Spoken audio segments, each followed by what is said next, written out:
ओम शांति। आज की मुरली है 14/11/2024 की। सबसे पहले हम देखेंगे आज की हेडिंग। बाबा ने कहा, मीठे बच्चे, इन आँखों से जो कुछ दिखाई देता है इसे देखते हुए भी नहीं देखो। इनसे ममत्व निकाल दो क्योंकि इससे आग लगनी है। आज की मुरली से प्रश्न है। बाबा ने कहा, ईश्वरीय गवर्नमेंट का गुप्त कर्तव्य कौन सा है जिसे दुनिया नहीं जानती? उत्तर है, ईश्वरीय गवर्नमेंट आत्माओं को पावन बनाकर देवता बनाती है। यह है बहुत गुप्त कर्तव्य जिसे मनुष्य नहीं समझ सकते। जब मनुष्य देवता बने तब तो नरकवासी से स्वर्गवासी बन सकें। मनुष्य का सारा कैरेक्टर विकारों से बिगाड़ा है। अभी तुम सबको श्रेष्ठ कैरेक्टर वाला बनाने की सेवा करते हो। यही तुम्हारा मुख्य कर्तव्य है। आज की मुरली से पहला मुख्य पॉइंट, जब ओम शांति कहा जाता है तो अपना स्वधर्म और अपना घर याद पड़ता है। फिर घर में बैठ तो नहीं जाना है।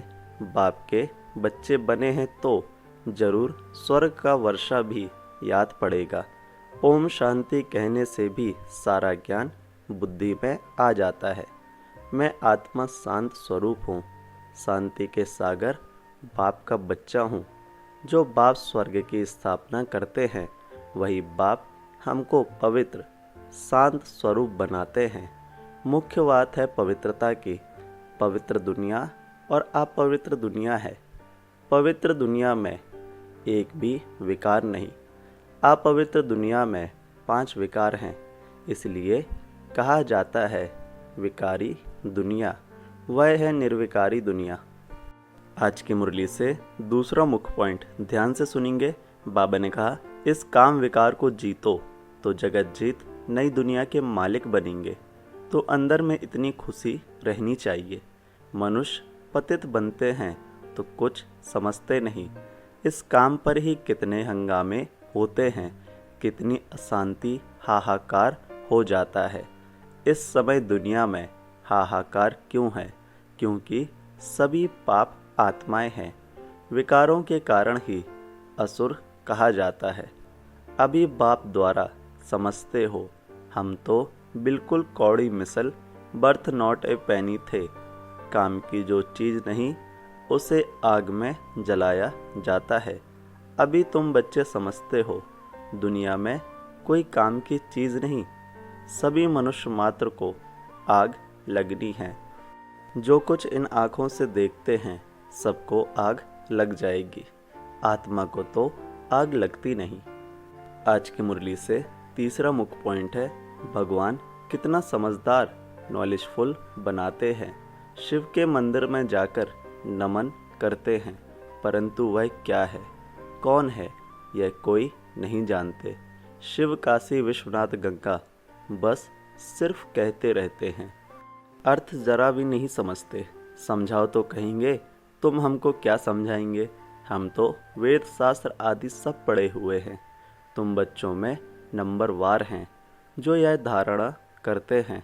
कई तो भूल जाते हैं क्योंकि बिल्कुल पत्थर बुद्धि बन गए हैं। तो अभी जो पारस बुद्धि बने हैं उन्हों का काम है औरों को भी पारस बुद्धि बनाना। पत्थर बुद्धि की एक्टिविटी ही ऐसी चलती है क्योंकि हंस बगुले हुए ना। हंस कभी किसी को दुख नहीं देते, बगुले दुख देते हैं, उन्हें असुर कहा जाता है। आज की मुरली से चौथा मुख्य पॉइंट है। बाबा ने कहा, बहुत सेंटर्स पर भी ऐसे विकारी बहुत आ जाते हैं। बहाना बनाते हैं हम पवित्र रहते हैं, परंतु है झूठ। कहा भी जाता है झूठी दुनिया झूठा यह संसार। अभी है संगम। कितना फर्क रहता है। जो झूठ बोलते झूठा काम करते वही थर्ड ग्रेड बनते हैं। फर्स्ट सेकंड थर्ड ग्रेड होती है ना। बाप बता सकते हैं यह थर्ड ग्रेड है। बाप समझाते हैं पवित्रता का पूरा सबूत देना है। कई कहते हैं आप दोनों इकट्ठे रहते पवित्र रहते हो, यह तो असंभव है। लेकिन बच्चों में योग बल ना होने कारण इतनी सहज बात भी पूरी रीति समझा नहीं सकते हैं। आज की मुरली से 5वां मुख्य पॉइंट, अभी इस पतित दुनिया में नहीं रहना है, यह कपड़े उतार घर जाना है। 84 का चक्र अभी पूरा हुआ, अभी हम जाते हैं शांति धाम। पहली पहली अल्फ की बात नहीं भूलनी है, यह भी बच्चे समझते हैं। यह पुरानी दुनिया खत्म जरूर होनी है। बाप नई दुनिया स्थापन करते हैं। बाप अनेक बार नई दुनिया स्थापन करने आए हैं, फिर नरक का विनाश हो जाता है। नरक कितना बड़ा है, स्वर्ग कितना छोटा है। नई दुनिया में है एक धर्म, यहाँ तो कितने ढेर धर्म हैं। लिखा हुआ भी है, शंकर द्वारा विनाश।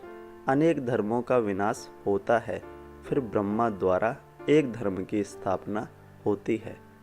आज की मुरली से 6वां मुख्य पॉइंट है, माया भी बड़ी गुप्त है, यहाँ कुछ देखने में आता थोड़ी ही है। बाहर निकलने से दिखाई पड़ता है, फिर आश्चर्यवत सुनंती भागंती हो जाते हैं। इतनी जोर से गिरते जो हडगुड ही टूट जाते हैं। इंद्रप्रस्थ की बात है, मालूम तो पड़ ही जाता है। ऐसे को फिर सभा में नहीं आना चाहिए। थोड़ा बहुत ज्ञान सुना है तो स्वर्ग में आ ही जाते हैं। ज्ञान का विनाश नहीं होता है। अभी बाप कहते हैं, पुरुषार्थ कर ऊंच पद को पाओ। अगर विकार में गए तो पद भ्रष्ट हो जाएगा।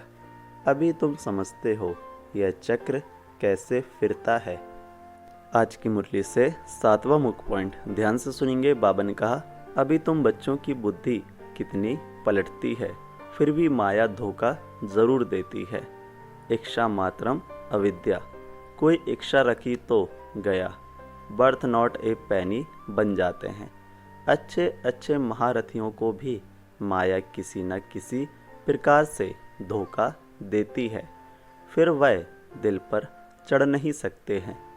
कोई तो बच्चे ऐसे होते हैं जो बाप को भी खत्म करने में देरी नहीं करते, परिवार को भी खत्म कर देते हैं। महान पाप आत्माएं हैं, रावण क्या क्या करा देता है। बहुत नफरत आती है, कितनी डर्टी दुनिया है, इससे कभी दिल नहीं लगानी है। आज की मुरली से 8वां मुख्य पॉइंट, बाबा ने कहा, पवित्र बनने की बड़ी हिम्मत चाहिए। विश्व के बादशाही की प्राइज लेने के लिए पवित्रता है मुख्य। पवित्रता पर कितने हंगामे होते हैं। गांधी भी कहते थे, हे पतित पावन आओ। अब बाप कहते हैं, हिस्ट्री ज्योग्राफी फिर से रिपीट होती है, सबको वापस आना ही है।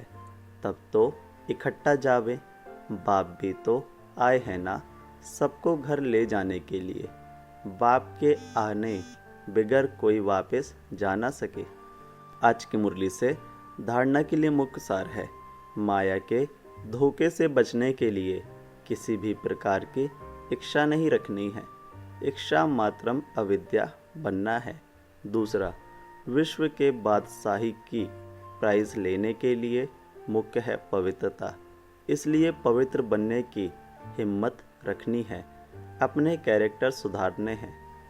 आज की मुरली से बाबा का प्यारा वरदान, सदा याद की छत्र छाया के नीचे मर्यादा की लकीर के अंदर रहने वाले मायाजीत विजयी भव। डिटेल है, बाप की याद ही छत्र छाया है। छत्र छाया में रहना अर्थात मायाजीत विजय बनना। सदा याद की छत्र छाया के नीचे और मर्यादा की लकीर के अंदर रहो तो कोई की हिम्मत नहीं अंदर आने की। मर्यादा की लकीर से बाहर निकलते हो तो माया भी अपना बनाने में होशियार है, लेकिन हम अनेक बार विजय बने हैं। विजय माला हमारा ही यादगार है। इस स्मृति से सदा समर्थ रहो तो माया से हार हो नहीं सकती। आज की मुरली से स्लोगन है, सर्व खजानों को स्वयं में समा लो तो संपन्नता का अनुभव होता रहेगा। ओम शांति। मेरा बाबा, प्यारा बाबा, मीठा बाबा। ओम शांति।